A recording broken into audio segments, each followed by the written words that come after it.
સુરેન્દ્રનગરમાં ઈડીના દરોડા બાદ જમીન પ્રકરણમાં ચાલી રહેલી તપાસમાં ઈડીએ તત્કાલીન કલેક્ટર ડોક્ટર રાજેન્દ્ર પટેલની ધરપકડ કરી છે। ગત મોડી રાતથી ચાલેલી સઘન પૂછપરછ અને તપાસ બાદ વહેલી સવારે તેમની સત્તાવાર અટકાયત કરવામાં આવી હતી। અધિકારીઓના જણાવ્યા મુજબ અમદાવાદ સ્થિત ઈડી ઓફિસની ટીમો પૂર્વ કલેક્ટરને લઈને કોર્ટમાં રજૂ કરાયો છે। જમીન એને સહિતના વિવાદાસ્પદ નિર્ણયોમાં પૂર્વ કલેક્ટરની ભૂમિકા અંગે ઈડીને મહત્વના પુરાવા મળ્યા હોવાનું મનાય છે।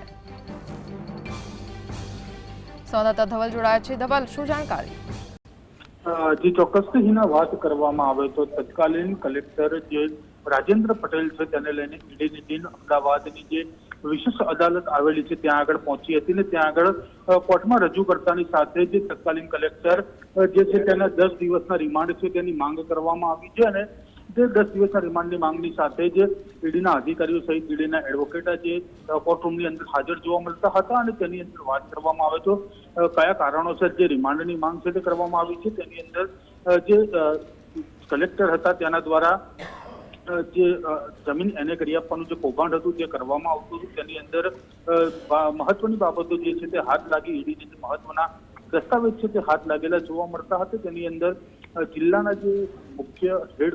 ફાઇનલ ઓથોરિટી કલેક્ટરની હોય છે તે જમીન એને કરવામાં જે એમઓ છે તે યુઝ કરતા હતા અને IOR પોર્ટલ પર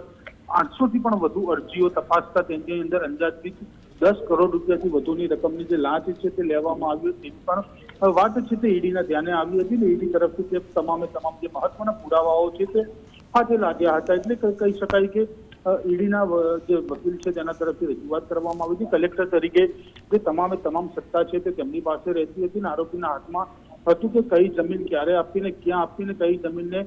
નોન એગ્રીકલ્ચર જમીન એટલે કે એને કરી આપી તે તમામ વિગતો અત્યારે હાલ જે છે તે મૂકવામાં આવી છે અને સરકારી પોર્ટલ પર તમામ વ્યવસ્થા હોવાથી કોઈ ડોક્યુમેન્ટ પણ અપલોડ કરવાના નતા રહેતા એટલે કે સરકારી પોર્ટલનો પણ જે ઉપયોગ કરવામાં આવતો હતો 800થી વધુ અરજીઓ છે તે ડાઉનલોડ કરવામાં આવી છે અને 10 કરોડ જેટલી રકમ છે તે પ્રાથમિક તબક્કે અત્યારે હાલ ધ્યાનમાં આવી છે અને 12 જેટલા જે અધિકારીઓ છે તેની પાસેથી ડિવાઇસ છે તે ઇલેક્ટ્રિક ડિવાઇસ હાથ તપાસમાં સામે મળ્યા છે ને તે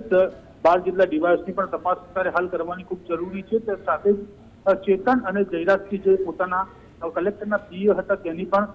જે નિવેદન છે તે પણ સામે આવ્યું છે અને તેમની પાસેથી એટલે કે ચેતન નામના વ્યક્તિ પાસેથી 65 લાખ રૂપિયા આપ્યા હોવાનું પણ નિવેદન છે તે સામે આવ્યું છે। એટલે કે હજુ